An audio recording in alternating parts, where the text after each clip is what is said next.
안녕하세요. 켈리의 작은 도서관에 오신 것을 환영합니다. 오늘은 이갑수 작가의 편협의 완성을 소개해 드리겠습니다. 이 작품은 2011년 문학과 사회 신인상으로 등단한 작품인데요. 모든 것을 책으로 배우는 주인공 나. 매일 찌르기 연습만 하는 검도인 안일력. 침만 맹신하는 침고사 할머니. 호기심 많고 순수한 인물들의 실험적 설정 속에서 자기만의 방식으로 세계를 탐구합니다. 여기에는 코카콜라에 얽힌 재미있는 이야기도 소개됩니다. 이갑수 작가의 편협의 완성 들어보시죠.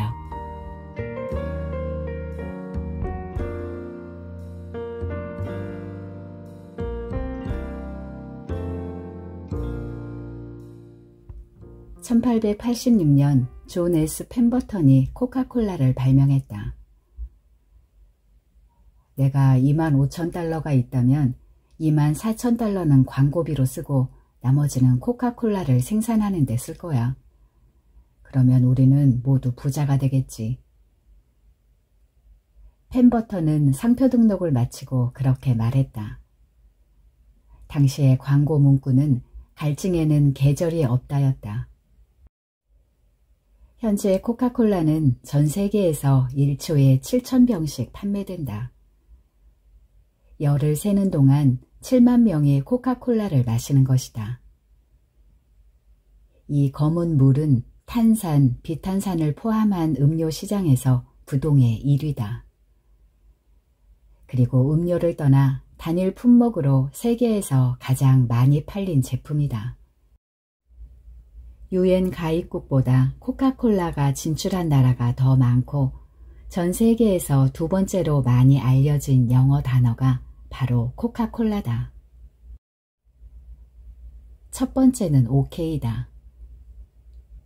미국의 대통령은 언제나 코카콜라가 후원하는 후보가 당선됐다. 그 힘으로 2차 세계대전 때는 코카콜라를 미군의 공식 군수품으로 지정했다. 전쟁을 통해 전 세계에 코카콜라를 광고한 것이다. 그러나 독일 점령지에서는 코카콜라를 판매할 수 없었다. 그래서 만든 것이 환타다. 전쟁 기간 동안 코카콜라는 환타를 독일 제품인 것처럼 속여서 판매했다. 2차 대전에서 누가 이기든 코카콜라는 돈을 벌 수 있었다. 코카콜라는 지금까지 120년 넘게 코카콜라만으로 수익을 내고 있다. 앞으로 몇백 년이 지나도 코카콜라는 팔릴 것이다. 코카콜라는 석유보다도 더 가치 있는 액체다.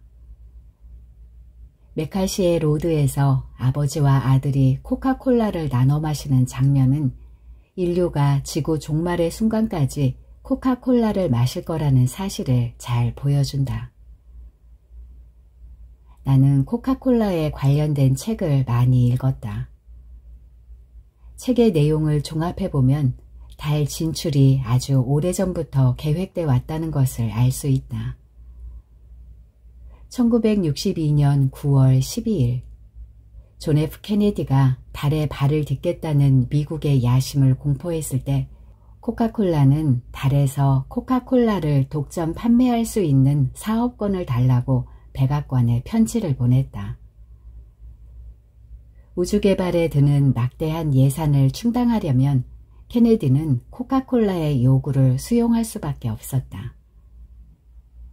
그때부터 코카콜라의 달 진출 계획이 시작된 것이다.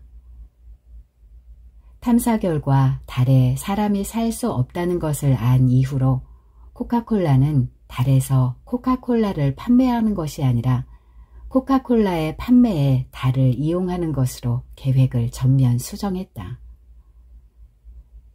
그 부분을 읽을 때 나는 리프킨의 말이 떠올랐다.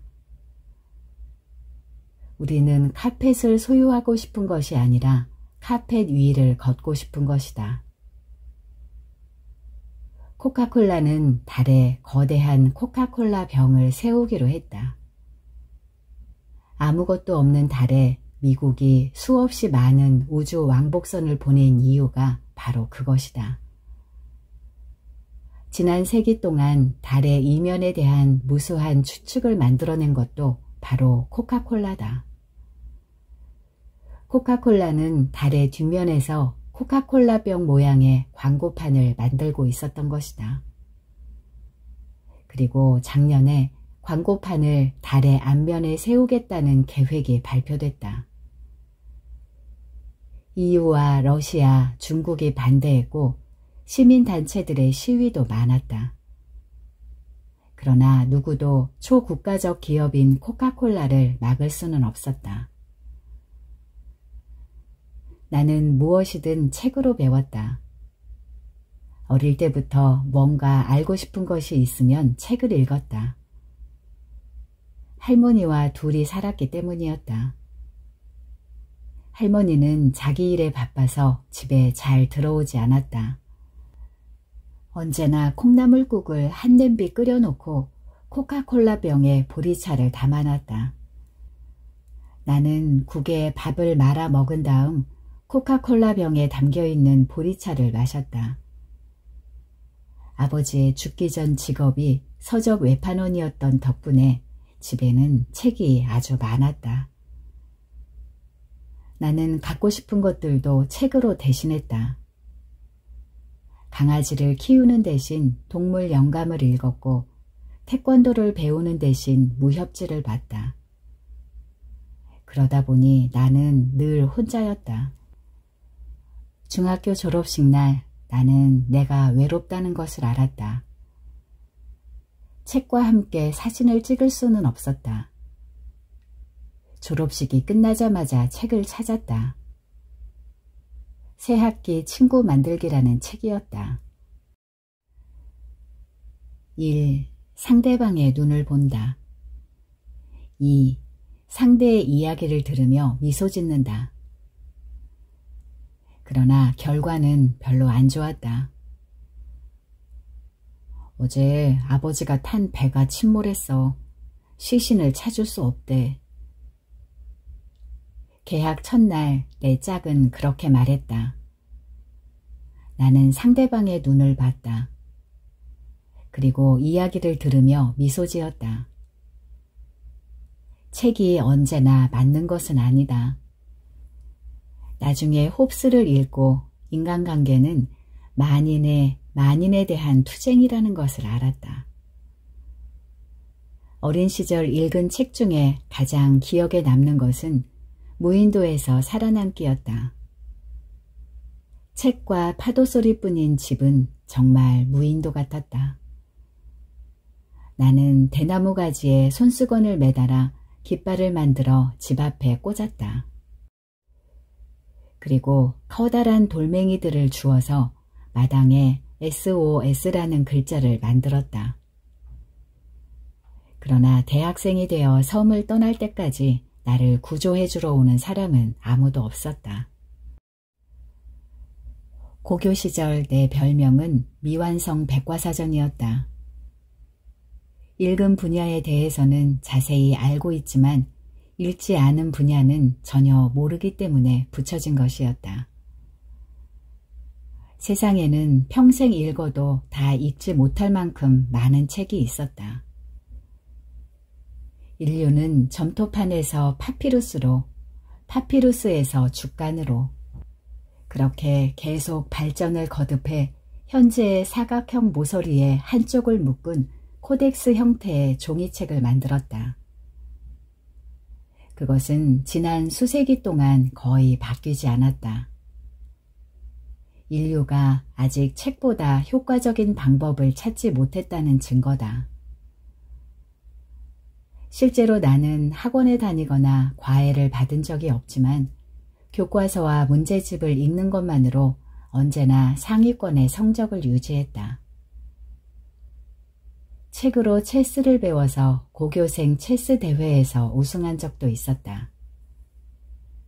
대학에 와서도 내 생각은 변하지 않았다. 강의보다는 책을 통해 더 많은 것을 배웠다. 칸트의 사상을 알고 싶으면 서양 근대 철학사 수업을 듣는 것보다 칸트의 저작을 읽는 것이 더 확실한 방법이다. 물론 칸트의 사상 같은 것은 모르고 사는 게 더 좋다. 알면 피곤하다. 검도인 안일력을 알게 된 것은 25이 끝나가던 겨울이었다. 그 무렵 나는 대학 생활의 최대의 위기를 겪고 있었다. 나는 워런 버핏의 자서전을 읽고 주식에 투자했다가 할머니가 보내준 등록금과 그동안 아르바이트를 해서 번 돈을 모두 날렸다. 게다가 자취방에서 쫓겨나기까지 했다. 코카콜라의 달 진출을 반대하는 시위에 참가한 게 화근이었다. 사실 나는 시위대에게 코카콜라를 공짜로 나눠준다는 소문을 듣고 간 것이었는데 내가 다니는 대학 이름을 들은 아저씨들이 나를 대열의 선두에 세웠다.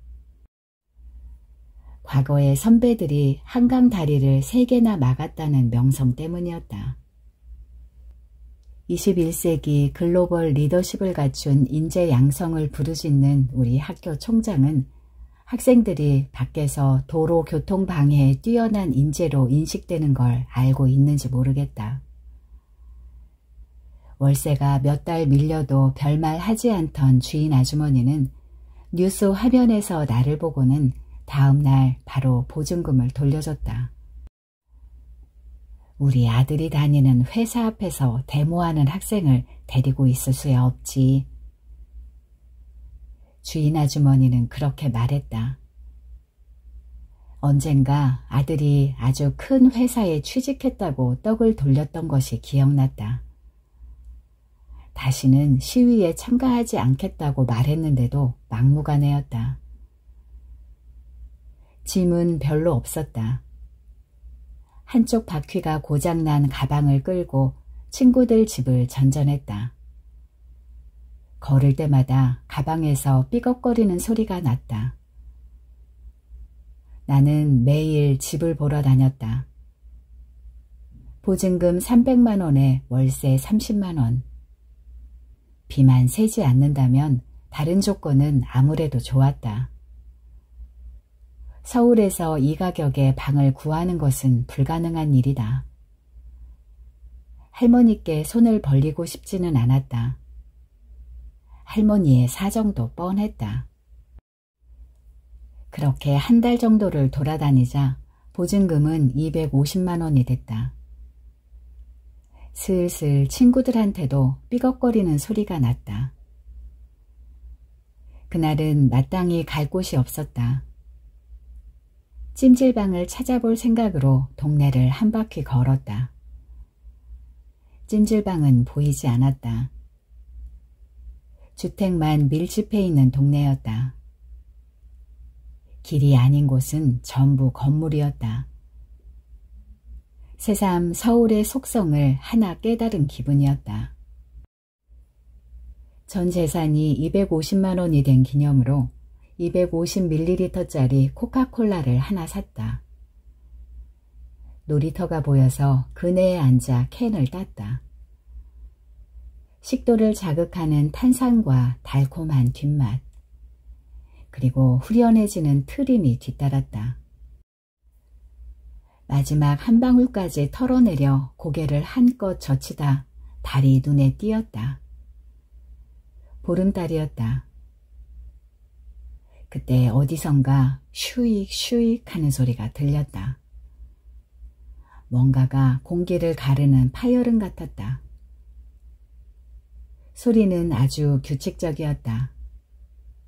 방향을 가늠할 수가 없어서 눈을 감고 집중했다. 소리는 달의 반대편, 그러니까 내 머리 뒤의 건물에서 들려오고 있었다. 고개를 돌려 사위를 톱아보니 옥상에 한 남자가 긴 막대기 같은 것을 들고 서 있었다. 막대기가 움직일 때마다 소리가 났다. 남자는 달을 보면서 막대기를 움직였다. 달밤의 체조라는 말은 저런 남자를 최초로 발견한 사람이 만든 표현일지도 모른다. 나 보지 말고 달을 봐. 조금 있으면 시작할 테니까. 남자가 시선을 달에 고정한 채로 말했다. 뭐가 시작한다는 것인지는 알 수 없었지만 어차피 남자에게 더 이상 관심도 없었기 때문에 다시 고개를 돌렸다. 그 순간 달이 깜빡였다. 상현, 반달, 금음의 변화가 순식간에 일어났다. 달빛이 사유여가면서 주위의 별들이 한층 밝게 빛났다. 달이 완전히 사라졌을 때 나는 주변을 일별했다. 어떤 변화도 없었다. 본래 모습으로 돌아간 달도 아무 일 없었다는 듯 시치미를 떼고 있었다. 나는 눈을 비비고 다시 달을 쳐다봤다. 달이 깜빡일 수도 있다는 생각은 한 번도 해본 적이 없었다.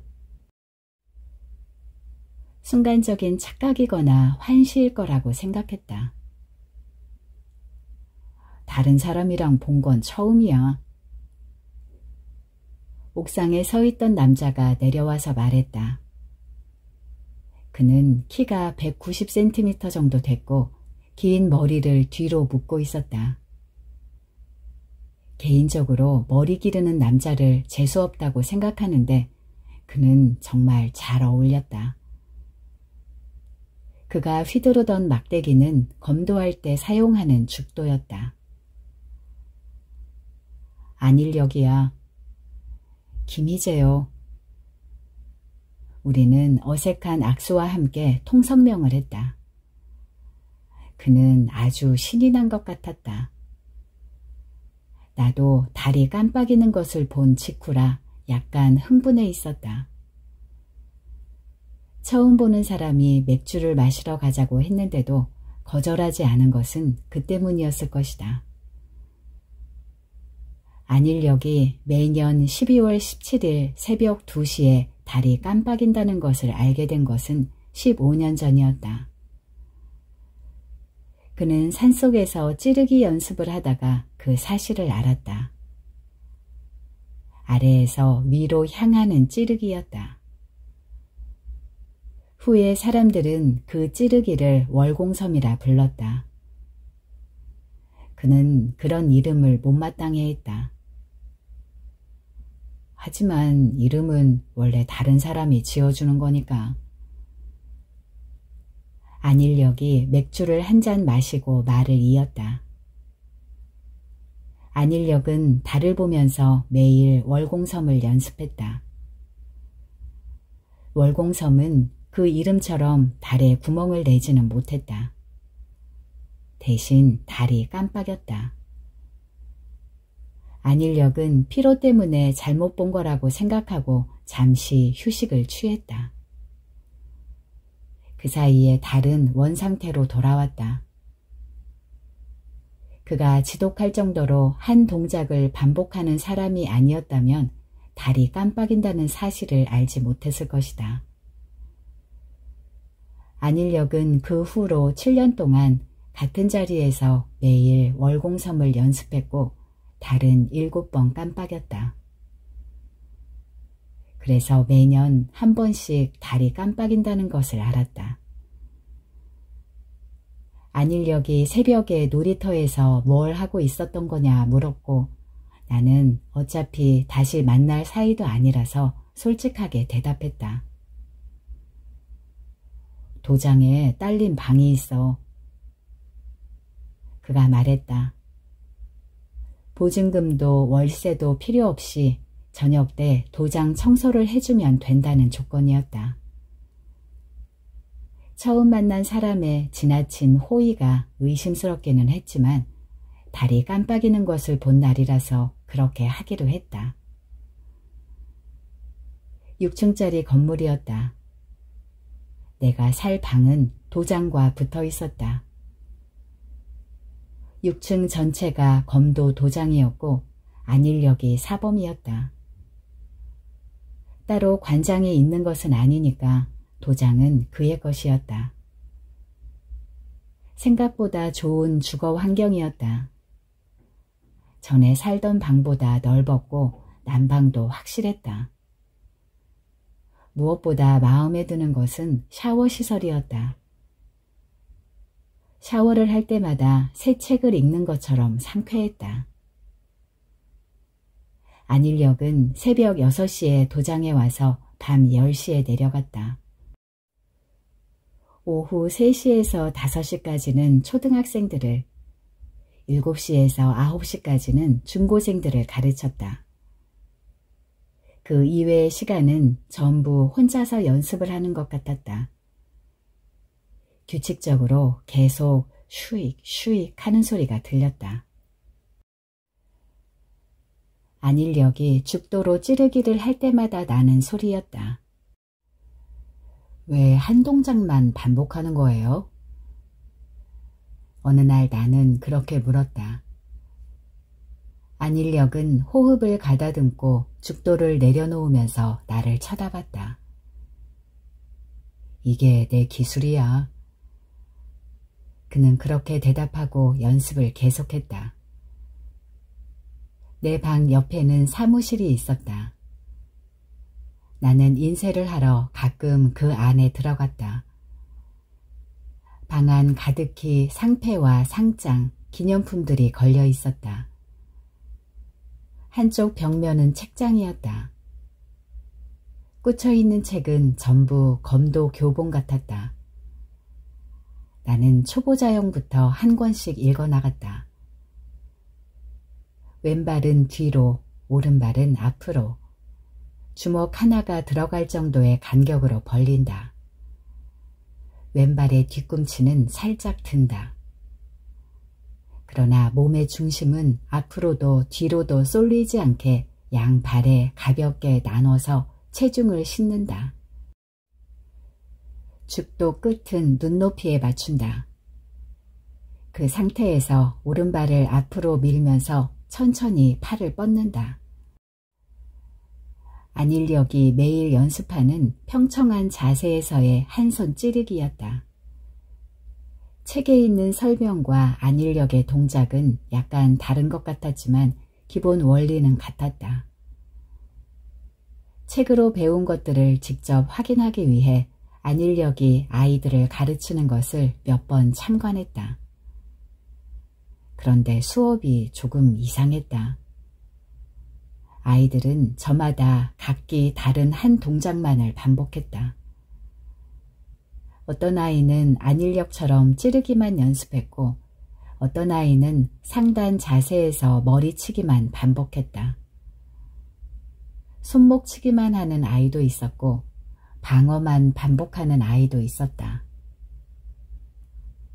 연습이 너무 편향된 거 아닌가요?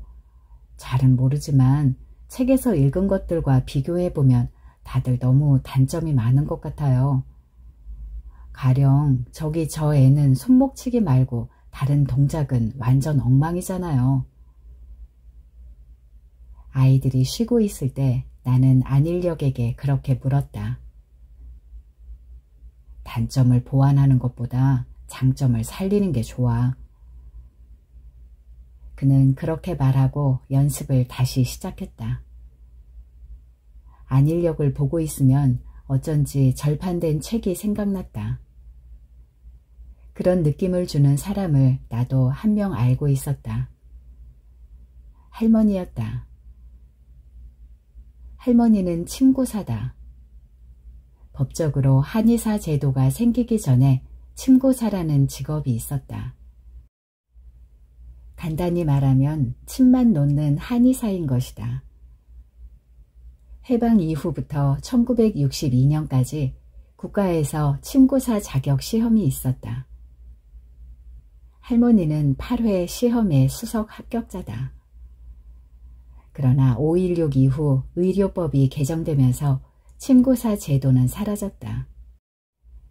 한방의료의 범위에 탕제 위주의 한의 분야와 침구 분야가 포함되어 한의사가 약과 침을 모두 사용하게 된 것이다. 침구사들은 반발했다. 정부에서는 반발을 잠재우기 위해 침구사들이 한의사 자격증을 딸 수 있도록 해줬다.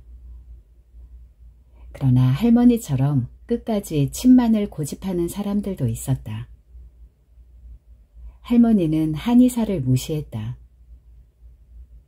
경혈도 제대로 모르는 것들이. 침 놓는 것만 배워도 모자라는데 이것저것 같이 배워서 제대로 아는 것이 없다는 게 할머니의 생각이었다. 실제로 내가 찾아본 결과 한의대에서 6년 동안 취득해야 하는 236학점 중 침에 관련된 것은 12학점밖에 없었다. 하나를 알더라도 제대로 알아야지. 할머니는 그런 고집 때문에 가난하게 살았다. 이미 딴 자격증이 취소되지는 않았지만 여기저기 생긴 한의원들 때문에 찾아오는 환자가 줄었고 약을 팔 수 없으니 수입이 적었다. 어쩌면 내가 어릴 때부터 코카콜라를 좋아한 것은 그 검은 액체가 한약과 비슷해 보였기 때문인지도 모른다. 할머니 탓에 나도 아주 힘들게 살았다. 돈이 전부라고 할 수는 없지만 가난은 결코 좋은 것이 아니다. 나는 책 살 돈이 없어서 복사를 할 때마다 부자가 돼야겠다고 생각했다. 읽고 싶은 책을 모두 살 수 있을 만큼 많은 돈을 벌고 싶었다. 그동안 책으로 배운 것을 실전으로 익히기 위해서 안일력을 졸라 검도 연습을 했다. 나는 죽도를 들고 머리, 손목, 허리로 이어지는 배기를 한 후에 하단, 중단, 상단의 기본 자세와 걷는 발, 보내는 발, 여는 발, 있는 발의 기본 보법을 선보였다. 처음 하는 거 맞아? 안일력은 내 실력에 약간 놀란 것 같았다. 그날부터 나는 중고생들과 함께 검도를 배웠다. 수십 권의 책을 읽었기 때문에 자신 있었다. 나는 모든 동작과 기술을 다 알고 있었다. 살아있는 검도의 교과서라고 불러도 될 것 같았다. 그러나 아이들은 나를 무시했다. 나는 아이들에게 대련을 신청했다. 다칠 텐데. 매일 손목치기만 연습하는 아이가 말했다. 나는 속으로 비웃었다. 발놀림이 느리고 머리가 비는 그 아이의 단점을 잘 알고 있었다. 그러나 결과는 무참했다. 10번의 시합에서 10번 다 졌다. 내가 무슨 짓을 해도 그 아이는 정확하게 내 손목을 쳤다. 같은 자리를 계속 맞아서 손목이 발갛게 부었다. 다른 아이들과의 시합도 마찬가지였다. 머리를, 허리를 계속해서 맞았다. 그날부터 나는 아이들을 이기기 위해 어떤 책을 읽을 때보다 더 열심히 검도 연습에 열중했다. 연습이 끝나면 시원한 코카콜라를 마셨다. 무슨 콜라를 그렇게 많이 마셔? 하루는 안일력이 방 한쪽에 놓인 쓰레기통을 가리키며 물었다. 나는 코카콜라에 대한 이야기를 했다. 그는 코카콜라의 달 진출에 별로 관심이 없었다. 내일이 점등식 D-10이에요. 한강에서 행사한다는데 같이 안 갈래요? 내가 말했다. 안일력이 고개를 끄덕였다. 그날 코카콜라는 전 세계 곳곳의 강에서 불꽃 축제를 벌였다. 템즈강, 황허강, 한강, 겐지스강, 미시시피강, 코카콜라의 메인 모델이 사는 북극의 하인즈 계곡. 한강 시민공원에는 10만이 넘는 인파가 몰려 나왔고 한 곳에 설치된 무대에서 아이돌 가수들이 코카콜라 로고송을 불렀다. 그리고 대부분의 사람들이 입구에서 나눠준 붉은색 티셔츠를 입고 있었다. 나는 앞으로 가고 싶었지만 사람이 너무 많았다. 사람들의 흐름에 따라 이리저리 밀려다녔다. 안일력이 내 손을 잡았다. 그리고 검도의 보법을 이용해 사람들 틈을 헤집고 앞으로 나갔다. 손바닥에 단단한 굳은 살이 느껴졌다. 왜 하필 강에서 할까? 안일력이 물었다. 일종의 광고 효과 때문이겠죠. 내가 말했다. 어째서? 밤에 시커먼 강물을 보면 코카콜라 생각이 날 테니까요. 불꽃이 하늘을 덮었다. 내 눈에는 지폐 다발이 타고 있는 것으로 보였다. 한 발에 수천만 원, 비싼 것은 몇 억이 넘는 불꽃들이 한순간에 사라지고 있었다. 어째서 사람들은 순간적인 것에 집착하는 걸까? 대한검도협회는 안일력이 너무나 뛰어난 기술을 가진 검도인이기 때문에 그가 협회에 들어오는 것을 거부했다. 축제는 2시간 정도 이어졌다. 목이 아팠다.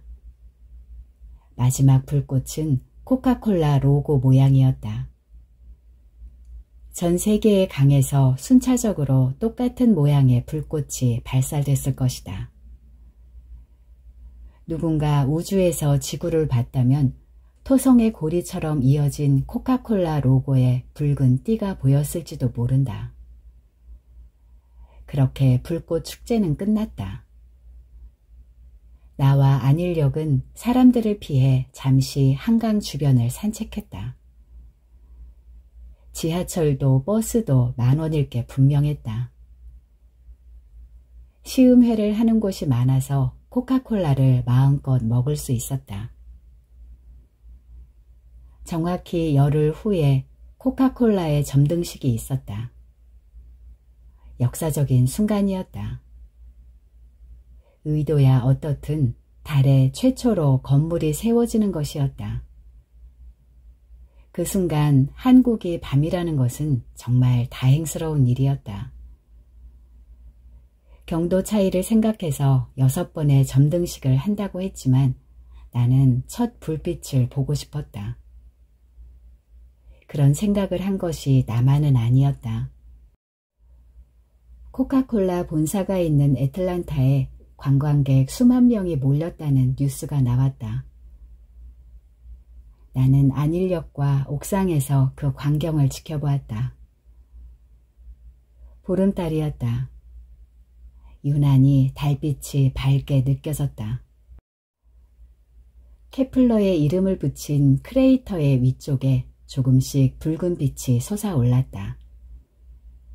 극적인 효과를 위해 불어 천천히 점등을 하는 것 같았다. 아니, 어쩌면 너무나 거대하기 때문에 시간이 걸리는 것인지도 몰랐다. 1시간에 걸쳐 달 위에 코카콜라 병이 생겼다. 나는 최고의 제품 디자인이라고 평가받는 완벽한 S라인을 보면서 달의 여신 아르테미스를 떠올렸다.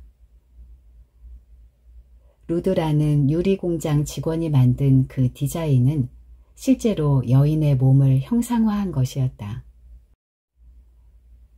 이제 코카콜라는 전 세계에 매일 광고를 하는 거나 마찬가지예요.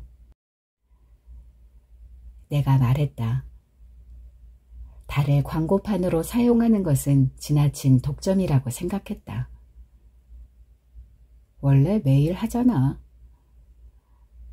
안일력이 무감하게 말했다. 안일력의 반응처럼 사람들도 금방 시들해졌다. 연예인을 처음 봤을 때는 신기하지만 자주 보면 아무렇지 않은 것처럼 자연스럽게 달을 받아들이는 것 같았다. 가끔 나도 처음부터 달에 코카콜라 병이 붙어있던 것 같은 착각이 들었다. 그해 봄은 기상이변이 많았다. 미국의 애리조나에는 일주일 동안 허리케인이 3개가 돌아다녔고 30m 높이의 해일이 도쿄만을 휩쓸었다. 메뚜기 떼가 뉴질랜드의 초원을 쑥대밭으로 만들었고 리비아 사막에는 한 달 동안 비가 내렸다. 그 정도까지는 아니었지만 한국도 예년과는 달랐다.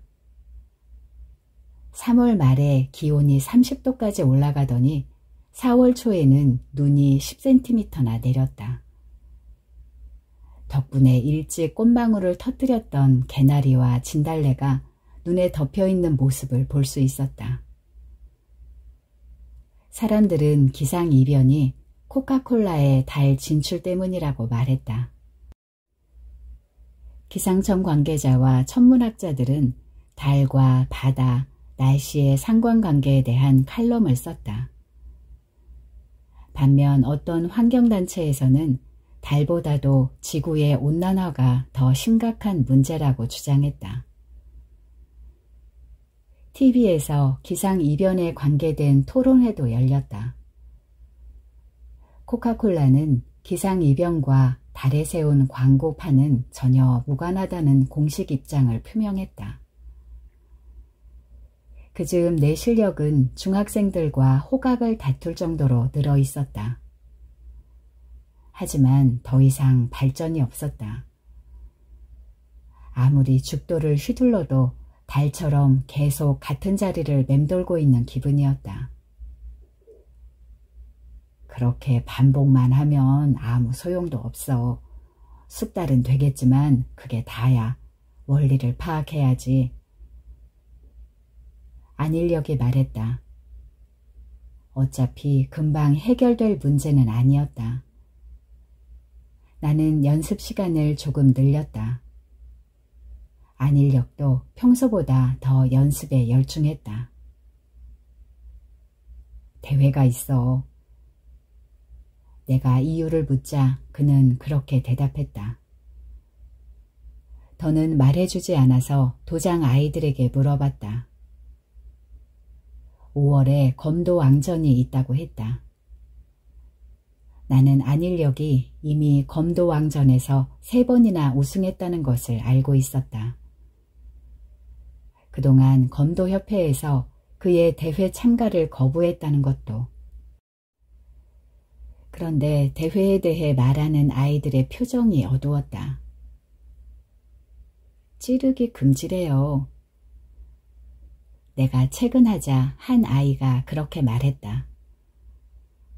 사범님은 찌르기 말고 다른 기술은 없어요. 옆에 있던 아이가 끼어들었다. 나도 안일력이 찌르기 말고 다른 기술을 연습하는 것은 본 적이 없었다. 나는 바로 안일력에게 달려갔다. 찌르기 금지라면서요. 나가지 말아요. 내가 말했다. 그건 누가 봐도 그를 노리고 만든 규칙이었다. 상관없어. 찌르기 금지라잖아요. 이길 수 있어. 찌르기밖에 못하잖아요. 안일력은 묵묵히 찌르기 연습을 계속했다. 나는 안일력이 지는 걸 보고 싶지 않았다. 그가 살아온 날들이 그 정신이 꺾이는 것이 싫었다. 의도한 것은 아니었지만 안일력은 나 때문에 대회에 못 나갈 뻔했다. 지나친 연습으로 피로가 쌓여 늦잠을 잔 나는 아르바이트에 늦어 황급히 계단을 뛰어 내려갔다. 문 앞에서 안일력과 마주쳤다. 나는 손을 흔들고 계속 달려 길을 건너려다 인도에 남아있는 눈을 밟고 미끄러졌다. 다음 순간 하늘이 보였다. 1m쯤 솟아올랐던 것 같다. 안일역은 찌르기를 할 때처럼 미는 발과 걷는 발을 동시에 사용해 내 쪽으로 몸을 날렸다. 나는 곧바로 일어나 바지에 묻은 눈을 털어냈다. 안일역은 일어나지 못했다. 의사는 1달 정도 깁스를 해야 한다고 말했다. 한의원에도 가봤지만 결과는 마찬가지였다. 안일역은 나를 배려하느라 아무 말도 하지 않았지만 많이 낙심한 것 같았다.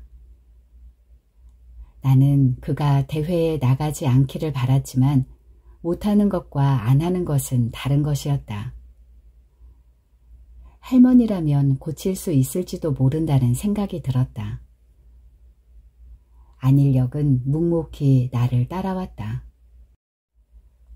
할 수 있는 것을 다 해야 내 마음이 편할 거라고 생각했을 것이다. 기차에서 내리자 바다 냄새가 훅 끼쳐왔다. 5년 만이었지만 달라진 것은 없었다. 언제 가도 변함없는 장소가 있다는 것은 삶의 큰 위안이다. 뭔가 안심이 됐다. 할머니는 통풍에 걸린 노인에게 침을 놓고 있었다. 2주 안에 고칠 수 있겠어? 나는 간략하게 사정을 설명했다. 할머니는 안일역의 다리를 손끝으로 만지면서 내 이야기를 들었다. 나는 침구사야. 할머니가 말했다. 시술은 생각보다 오래 걸렸다. 할머니는 발목뿐만 아니라 목 뒤와 손바닥에까지 침을 놨다. 할머니가 침을 다 뽑자 발목에서 검은 피가 흘러나왔다. 붓기가 많이 가라앉아 있었다. 안일역은 열흘 만에 완전히 회복됐다. 건강한 놈이구나. 할머니가 말했다. 안일역은 치료비를 내려고 했지만 할머니는 받지 않았다. 결국 안일역은 대회에 참가했다. 다리를 다친 탓에 연습을 하지 못한 것이 못내 미안했다. 무엇보다 찌르기 금지라는 규칙이 마음에 걸렸다. 하지만 안일역의 눈은 자신감으로 충만해 있었다. 대회는 장충체육관에서 열렸다. 안일역은 손목치기로 간단하게 첫 승을 올렸다. 그 후로도 마찬가지였다. 안일역은 단 한 차례의 공격도 허용하지 않고 다양한 기술로 단숨에 상대를 제압했다.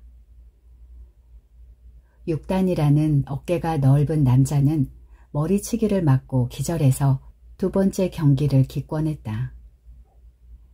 나보다도 아이들이 더 놀란 것 같았다. 어떻게 된 거야? 그러게 사범님은 찌르기밖에 못하는데.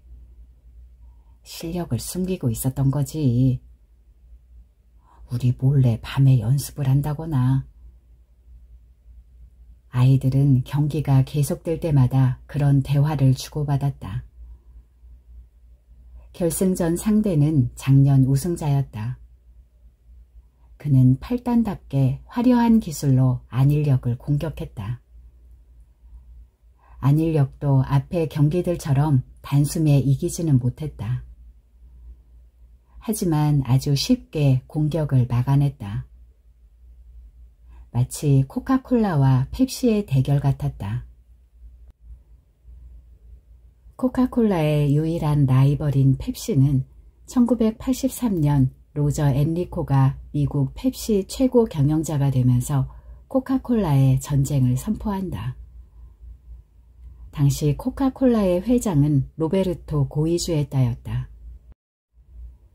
엔리코는 출시 100주년을 눈앞에 둔 코카콜라를 구닥다리 취급하면서 펩시가 유행을 선도하는 제품이라는 이미지를 심어주기 위해 당대의 슈퍼스타인 마이클 잭슨과 마돈나와 거액의 광고 계약을 맺는다. 마돈나와 마이클 잭슨은 펩시로 갈증을 달래며 포즈를 취했다. 반면 코카콜라는 유일한 스타는 코카콜라 그 자체라는 한 가지 황금률만을 고집했다. 광고 모델은 북극곰이었다. 대신 코카콜라는 월마트, 타깃, 엘버튼스, 톰섬 등 미국의 대형 할인 매장을 공략해 상품 진열 선반의 가장 좋은 자리에 코카콜라를 진열했다. 펩시가 유명 스타들을 모델로 써서 광고를 하면 할수록 코카콜라의 판매량이 늘어났다. 엔리코는 두 번째 승부수로 펩시 챌린지라는 블라인드 테스트를 시행했다. 사람들에게 눈을 가리고 코카콜라와 펩시를 마시게 한 후에 어느 쪽이 더 맛있는지 묻는 방식이었다. 이는 단시간에 급조한 것이 아니라 과학적인 실험 결과를 토대로 만든 것이었다. 인간은 단맛을 좋아하고 단맛을 가장 잘 느낀다. 펩시는 코카콜라보다 단맛이 더 강했다. 실제로 눈을 가리고 코카콜라와 펩시를 마실 경우 미국인들은 근소한 차이로 펩시의 부드럽고 달콤한 맛을 더 좋아했다. 엔리코는 코카콜라가 맛에 있어서 펩시보다 못하다는 확신을 가지고 펩시 챌린지를 확대 시행하고 TV 광고에도 내보냈다. 고에주에타는 펩시 챌린지를 보면서 코웃음을 쳤다. 상관없어. 펩시 광고에 나오는 조건처럼 눈을 가리고 콜라를 사는 사람은 없으니까. 고에주에타는 왜 아무런 대응도 하지 않느냐는 임원들의 질문에 그렇게 대답했다. 상표 대 상표로 대결한다면 코카콜라가 절대적으로 우세했다. 그리고 펩시 챌린지에는 또 다른 심각한 문제가 있었다. 광고가 거듭될수록 소비자들의 뇌리에 펩시는 영원히 도전자의 이미지로 남게 된다는 것이었다. 안일력은 머리를 향해 날아오는 상대의 죽도를 자신의 죽도로 튕겨낸 후에 상대의 머리를 가격했다. 일도류에서 가장 어렵다는 머리바다 머리라는 기술이었다. 안일력이 찌르기 이외에 다른 기술을 연습하지 않았다는 것은 분명했다. 몇 년 전에 선배에게 들었던 이야기가 생각났다. 그는 내 고등학교 동아리 선배였는데 유도 국가대표로 금메달까지 딴 사람이었다. 언젠가 술을 마시다가 그는 이런 말을 했다. 너희도 알다시피 내 주특기는 오른손 어깨 매치기잖아. 그런데 결승전 상대가 오른쪽 수비가 너무 좋은 거야. 그거야 비디오 보고 형을 분석했겠죠. 맞아. 아주 철저하게 분석을 했더라고. 그래서 좀처럼 경기가 풀리질 않았어. 내가 유효 하나로 지고 있는데 30초밖에 안 남은 거야. 왼쪽은 계속 비는데 오른쪽은 도저히 들어갈 틈이 없었어. 그러고 보니 그때 왼손 어깨 매치기로 한 판 땄잖아요. 동창 한 명이 새삼 놀랐다는 듯이 말했다. 맞아. 막판에 에라 모르겠다는 심정으로 왼손 어깨 매치기를 했지. 장난삼아 몇 번 연습해 본 적은 있지만 시합에선 처음 시도하는 거였어. 나야 오른손잡이니까. 그런데 신기하게도 너무 자연스럽게 기술이 걸리는 거야. 오른쪽으로 했을 때랑 아무 차이도 없었어. 그때부터 오른손으로 할 수 있는 기술을 왼손으로도 똑같이 할 수 있게 됐어. 그거야 형이 천재니까 그렇죠. 누군가 그렇게 말했고 우리는 기분 좋게 웃었다. 지금 와서 생각해보면 그건 그 선배가 천재이기 때문에 가능한 일은 아니었다. 어릴 때 나도 비슷한 현상을 경험한 적이 있었다. 자전거를 배우다 오른팔에 금이 갔다. 팔에 깁스를 해서 나는 왼손으로 모든 일을 해야 했다. 젓가락질, 글쓰기, 양치질. 며칠은 어색했지만 곧 익숙하게 왼손으로 모든 일을 할 수 있었다. 태어나서 한 번도 왼손으로 글씨를 써본 적이 없는데도 글자를 적을 수 있었고 젓가락으로 라면을 집어먹을 수 있었다. 원리를 알고 있기 때문에 가능한 일일 것이다. 어쩌면 그날 안일력이 보여준 다양한 기술들은 그런 이해의 극단적인 성과였는지도 모른다.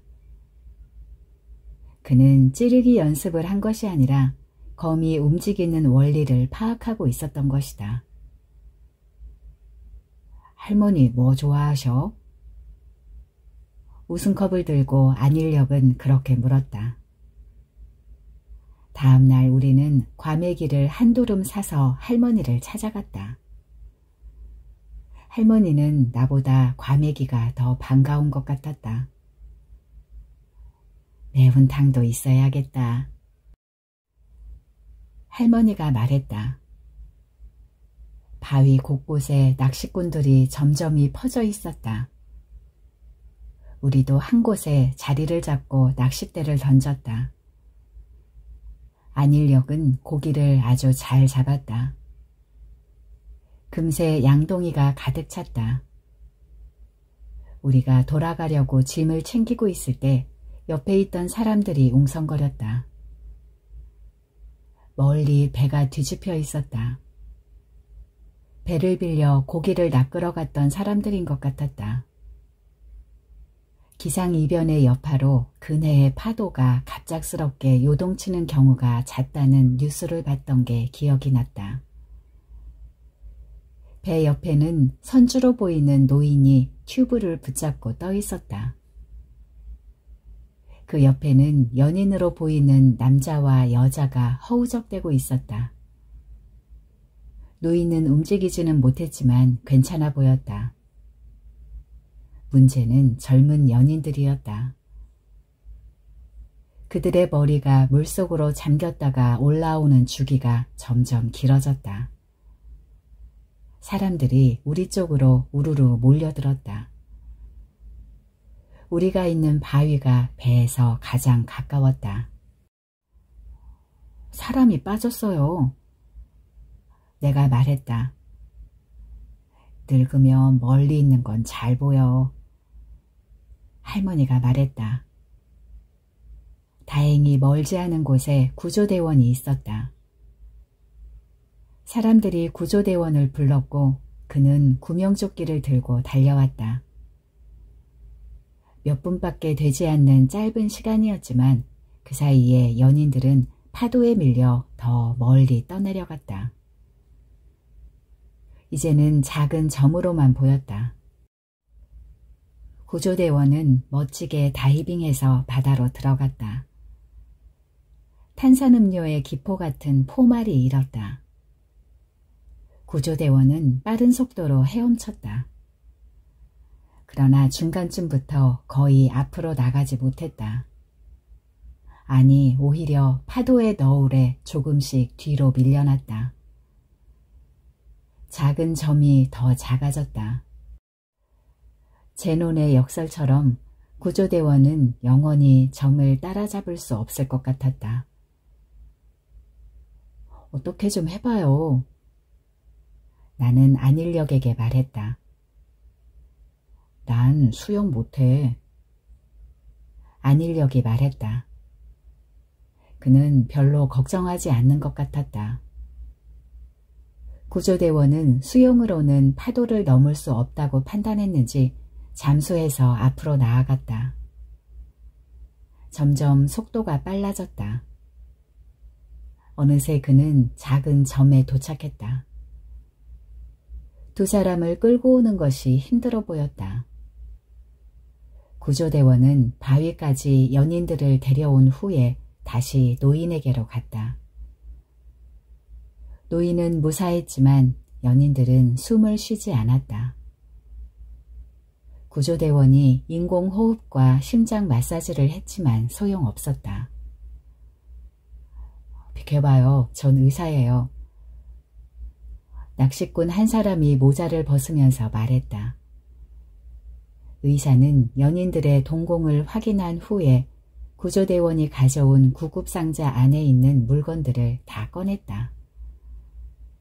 지혈제, 붕대, 소독약, 파스, 아스피린, 강심제, 주사기가 바닥에 떨어졌다. 의사는 강심제를 잡았다가 도로 내려놨다. 뭘 어떻게 해야 하는지 모르는 것 같았다. 그때 할머니가 의사를 밀치고 연인들의 맥을 짚었다. 뭐 하시는 거예요? 전 의사예요. 의사가 소리쳤다. 나는 친구사야.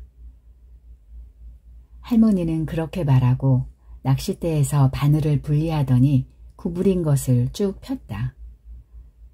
그리고 바늘로 연인들의 인중과 목을 찔렀다. 꽤 깊이 찌른 것 같았는데 피는 한 방울도 나오지 않았다. 할머니가 바늘을 빼자 연인들이 쿨럭 하면서 물과 숨을 토해냈다. 기계에만 의존하는 것들이 무슨 사람을 살린다고. 할머니는 그렇게 말하면서 끌탕했다. 우리는 집으로 돌아왔다. 오랜만에 먹는 할머니의 매운탕은 맛있었다. 우리는 매운탕을 안주로 소주를 마셨다. 할머니는 취기가 오르는지 일찍 방으로 들어갔다. 나와 안일역은 몇 병 더 마셨다. 나는 약간 취했다. 안일역의 눈도 풀린 것 같았다. 내 눈이 풀려서 그렇게 보이는 것인지도 몰랐다. 안일역은 술을 깨야겠다며 마당으로 나갔다. 죽도 대신 빗자루를 들고 찌르기 연습을 했다. 그의 찌르기는 슬로우 모션처럼 보였다. 하지만 실제로는 아주 빨랐다. 너무 빨라서 느리게 보이는 거였다. 내 눈이 움직임을 따라잡지 못하고 잔상만 보기 때문이었다. 바다 위로 보름달이 보였다. 누구도 막을 수도 피할 수도 없는 기술을 완성할 거야. 안일역이 말했다. 평생을 막대기를 휘두르면서 보내는 것은 무의미한 것 같았다. 하지만 어쩐지 멋진 것 같기도 했다. 나는 안일역의 찌르기를 보면서 코카콜라를 마셨다. 예상보다 달에 광고판을 세운 효과는 별로 없었다. 3%의 매출 신장이 다였다. 그 정도는 계절에 따른 변화로 생각할 수도 있었다. 사람들은 달을 거의 보지 않았다. 당연한 일인지도 모른다. 그러니까 아무도 1년에 한 번씩 달이 깜빡인다는 것을 몰랐을 것이다. 사람들은 너무 해야 할 일이 많아서 하늘을 올려다볼 수 없었다. 그리고 지상에 더 화려하고 매혹적인 것들이 많았다. 달에는 하나의 광고판 뿐이었지만 지구에는 천문학적인 숫자의 광고판이 있었다. 물론 코카콜라는 이대로 물러서지 않을 것이다. 달 진출조차 목표로 향하는 하나의 통과점일 뿐이다. 쉬익 소리가 규칙적으로 들렸다. 달이 코카콜라가 빛났다.